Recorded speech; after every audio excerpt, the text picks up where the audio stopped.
Rappers and producers, it's Curtis King of CurtisKingBeats.com, and you are listening to the third episode of the Curtis King Podcast.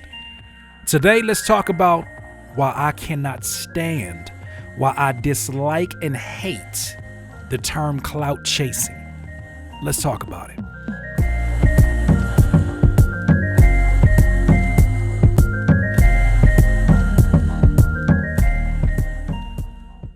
Rappers and producers, every so once in a while, something that I've noticed after being a contributor to hip-hop, the hip-hop genre, something that I bleed, something that is within me, something that I have never took up any kind of objection to where it evolves, how it evolves, because I think that it's all part of a necessary evolution.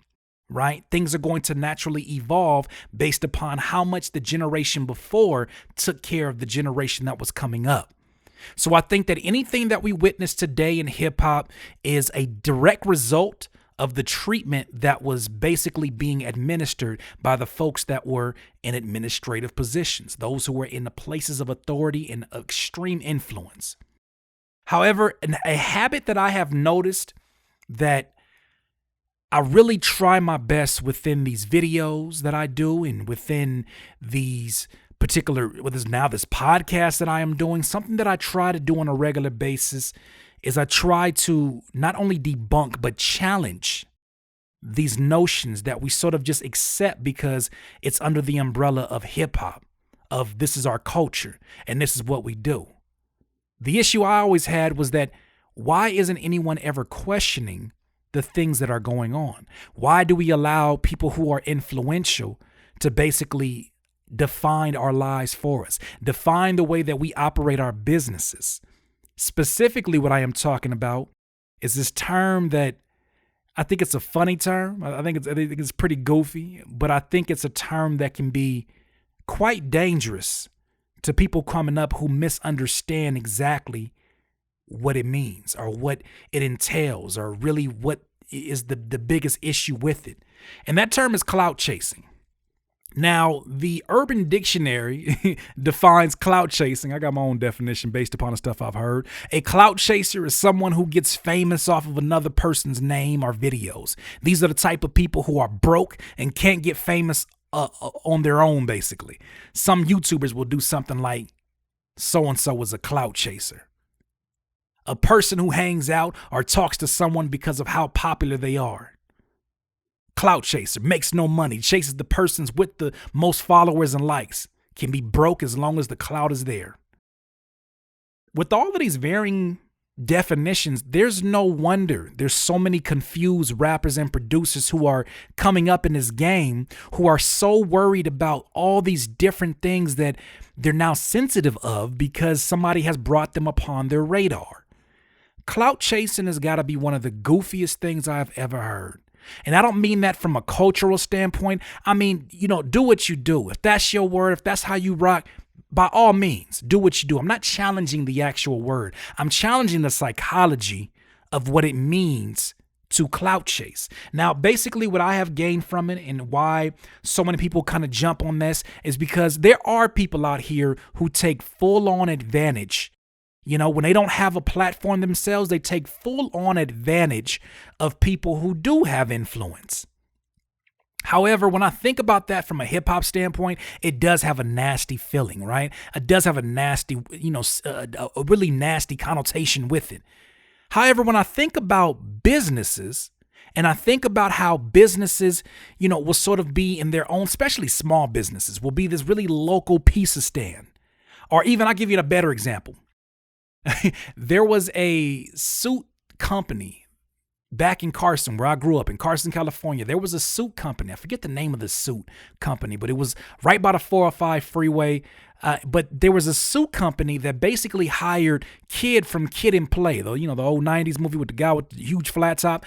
They hired him now as this older gentleman to basically endorse their product, to basically leverage his influence over whomever he had influence over in that particular year, because this was years after House Party, but they were basically, as a small business, leveraging his influence to bring others in, or at least to put them on the radar for people who are currently searching for the service that they provide. Now, when you think about it from that standpoint, we've seen many people. We think about a Michael Jordan. Michael Jordan has literally been the person that Nike appointed and that Gatorade appointed to become the face of their brand, to become sort of an extension of their brand. But there was no talks about clout chasing in that situation. Oh, why? Because they're a multi-billion-dollar company and they don't need Michael Jordan. No. You'd be surprised. Here's the thing about businesses that leverage influencers. They are basically compensating this talent to, how can I put it? They're compensating this talent to basically cover the bases on something that would take them years to build, whether it is a trust within the audience, whether it's even a likability. They get that instantly when a particular talent, and nowadays that could be just social influencers, what used to be Viners or now are Instagrammers or just YouTubers. They now can leverage sort of the trust that these people have built from their audience. They can now leverage that by paying this particular talent to endorse their product. Now, in business, this is a very common thing to do. And business is nothing new. Think about the old milk ads where they had a bunch of people with milk mustaches, all these celebrities. Think about the Wheaties box that still exists today. But nobody says anything about them clout chasing. I don't know the last time you had a bowl of Wheaties. Last time I had them, let me shut up because they might be a sponsor one day. But the last time I had a bowl of Wheaties, it was, if y'all listening, was delicious. I'm just playing. The last time I had a bowl of Wheaties, it was not the experience that I thought it was going to be. But I convinced myself to finish that bowl. Why? Because at the time, Michael Jordan was on the cover of that particular cereal box. Where was the clout chasing accusations then? It's crazy how, us as minorities that dominate this particular genre of hip hop, how fast we are to tear each other down with these terms and these ideologies and these philosophies that are from people who have never even been introduced to the idea of abundance, or even people who have not even experienced enough maturity to understand that these are necessities for certain businesses. Now, let me not get wrong. I understand that there are people out here who are they have no sort of drive, they have no business, and then they get out there and then they basically try to leech off of somebody else's energy. I'm not talking about that. But what I'm saying is we should start to make very specific differences. We should start to put down boundaries that separate all these terms, because these terms create insecurities in people who are part of the culture, who don't know when it's okay to ask an influencer or even ask a fellow rapper or a fellow producer to collaborate. Everyone has had, any genius that had an even more intelligent mentor behind them. This goes for anybody that you can think of. Kanye had mentors. No ID had mentors. Jay-Z had mentors. Dame Dash had mentors. Right? I know a lot of their attitudes sort of evoke this, I did it on my own. No, we all have mentors before we become great, before we become legendary. There's many different mentors, actually. So this idea of clout chasing is very dangerous, because I think it's going to raise a generation of rappers who, once again, they follow this dream to be a rapper. They follow this dream to be a producer. They follow this dream and they're like, nah. First, it was the term, quote unquote, dick riding, which I didn't like that term either. And I know there's probably some wise guys or some trolls out there that's probably like, it's because you're a clout chaser and you're a dick rider. And I'm going to let y'all have your moment. But I got the microphone now. And here's the thing about it is that no matter what you want to call certain things, it is merely your opinion. This is merely my opinion too. But I feel that we are shooting ourselves in the foot multiple times when we allow these terms to define our life. It's okay when it's just said within music. It's okay when it's just sort of the cool thing to say. And, clout chasing as a term itself sounds pretty cool. But as a concept, it's dangerous and it's counterproductive.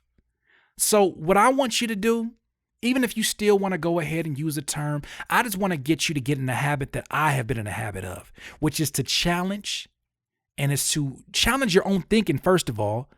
Definitely challenge the status quo. Definitely challenge what's popular amongst people.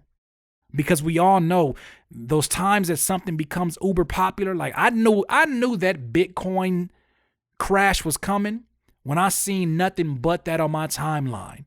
When I saw nothing but folks talking about it. And it was some folks who were legit within the business, but I had been hearing about the whole concept of digital currency for almost, oh my God, had to be about 3 years. Whenever the video with me and Noah came out for the Pterodactyl Jones project, the Shimmy Shimmy Ya, that's when somebody on that video set told me about the idea of Bitcoin. But the moment that people started gravitating towards it aggressively, some people who I know have no idea what the hell they're talking about, right? You know, there's some people out here who ain't never talked about anything dealing with the stock market or currency of anything. Got like 4 followers. All of a sudden, they become geniuses on the Bitcoin. The moment I saw that, I said, oh, it's too late. It was already too late for a minute. But the moment I saw that, I said, yep, it's going to crash. When people start running like a herd towards something, especially something trendy, it is getting ready. It's already on its countdown to die. You should be moving the other direction, especially when it comes to strategies used in business. If you see businesses all using the same sort of strategy, you know, it's probably time that you need to re-strategize and have a few backup plans so that you can survive the waves. And so what I'm doing today, the purpose of what I'm sharing today on this podcast is I want you to challenge these terms that you have used for so long, right? I mean, even challenge the term real hip hop, because how many times have we heard that? You know, it's ironic that coming up, the hip hop that I knew was all about rebelling against sort of the corporations. It was about rebelling against anybody telling you that you have to be this way when you become an adult. You know, it was rebelling against just anything that was kind of stuck up and stale. It was rebelling against that. With this same rebellious nature, these artists who became fathers, they never got rid of that rebellious nature because that's hip hop. I remember Ice Cube saying something where he was like, you know, hip hop has always been against something. You have to be against something. That's hip hop. These rappers now raise a generation from their kids and then kids they never probably even met. They raise a generation full of rebellious teenagers that become adults. Now they have issues that these same rebellious teens and rappers and producers now rebel against them.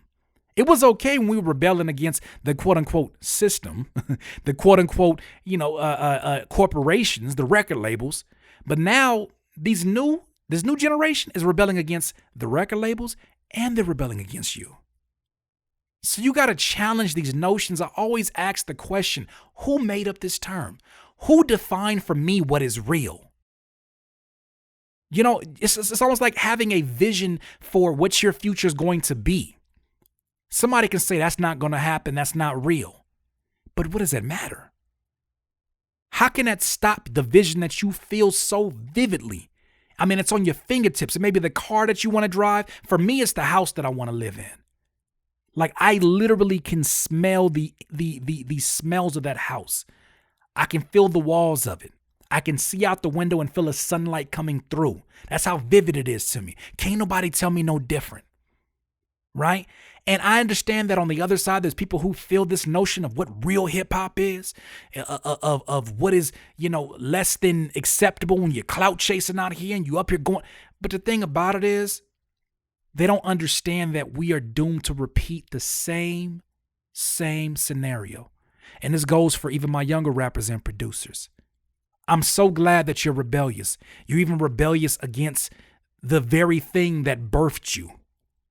I have no problem with that. I want you to ask questions. I want you guys to ask questions that maybe my generation was too afraid to ask. I want you guys to take chances that maybe we were too afraid to take chances on.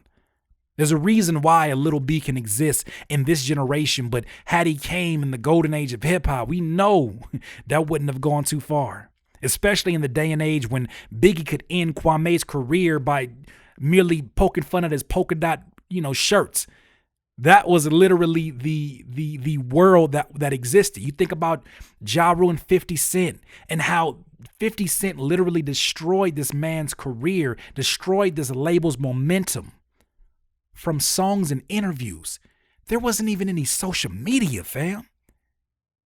So you have to be careful in this day and age with the lessons that you've already been taught. Please challenge, especially young rappers and producers, challenge.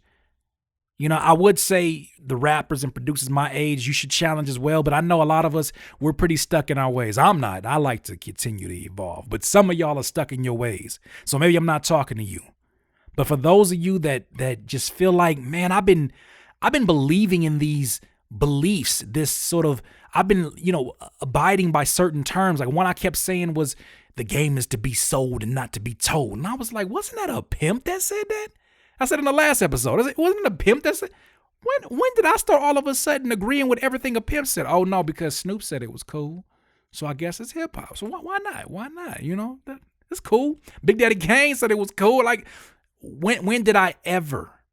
And it's funny how we allow the culture, because we love it so much, we allow it to engulf our minds, our bodies, the way we think about life. And I'm not here to bash my culture that I am a part of.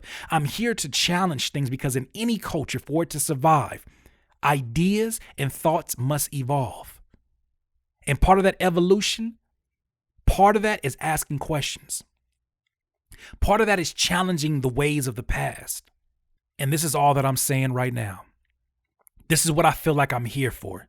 Is to continue to get you to question the things that have been just sort of brushed over and combed over and just forgotten about. And we just say, oh, no, that's just hip hop, man. You just got to go along with it. No, I'm not going along with nothing.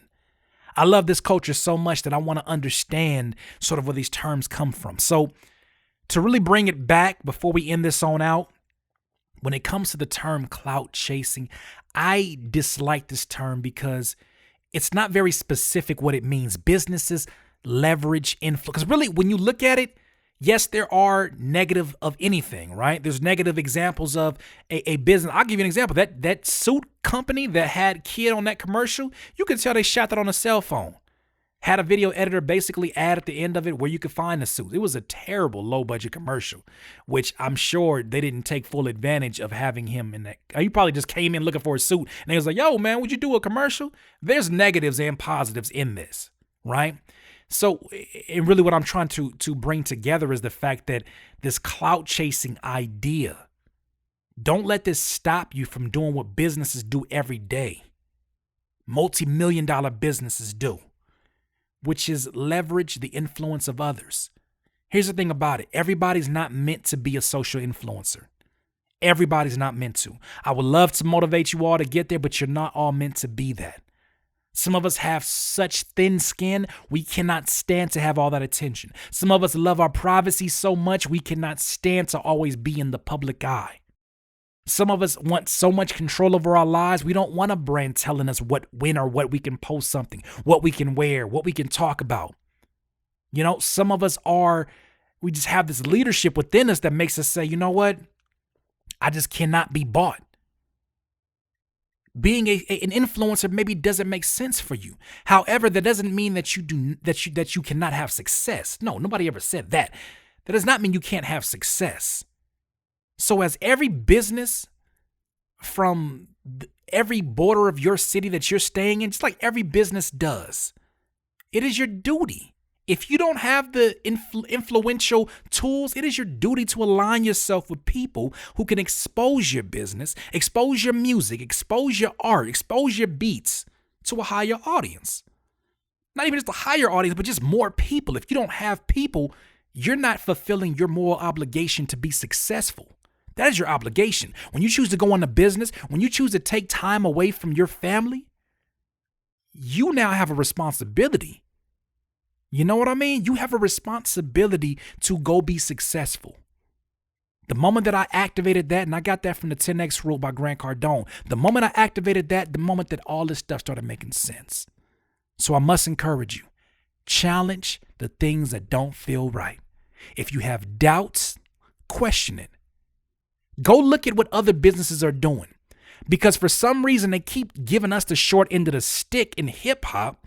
They keep having us live by these rules, and they got us so obsessed with the 48 laws of power that we end up doing some stupid things, thinking that we're in powerful positions, when in all actuality, we're just dickheads. Well, in all actuality, we're very judgmental. In all actuality, every other business except for the folks who are part of the culture sees how insecure some of our terms and some of our philosophies are.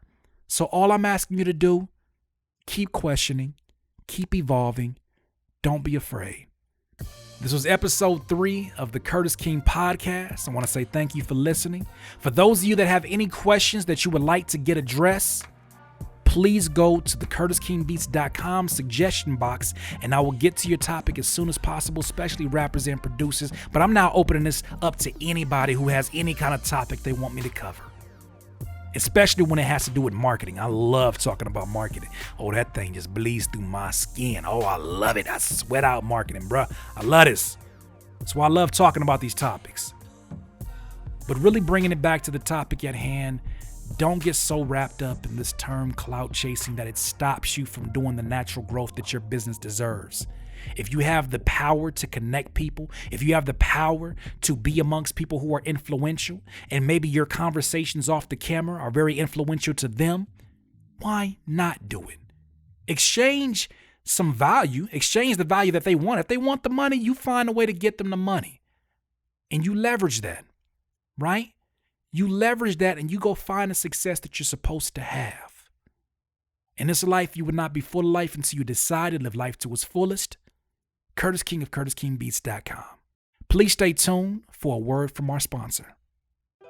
Music producers, let me ask you a question. How many times have you made beats and they were just absolute bangers because everything worked?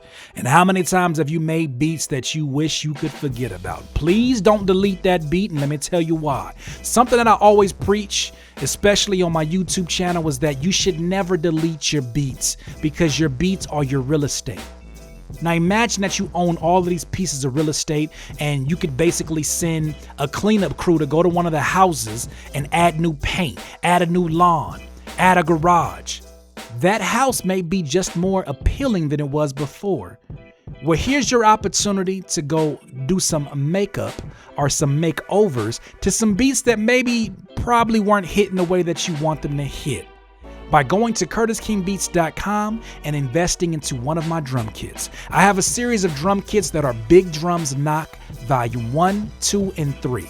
Now, these are sounds that are directly from the beats that have sold the most for my empire that has built into a 6-figure business, which is CurtisKingBeats.com.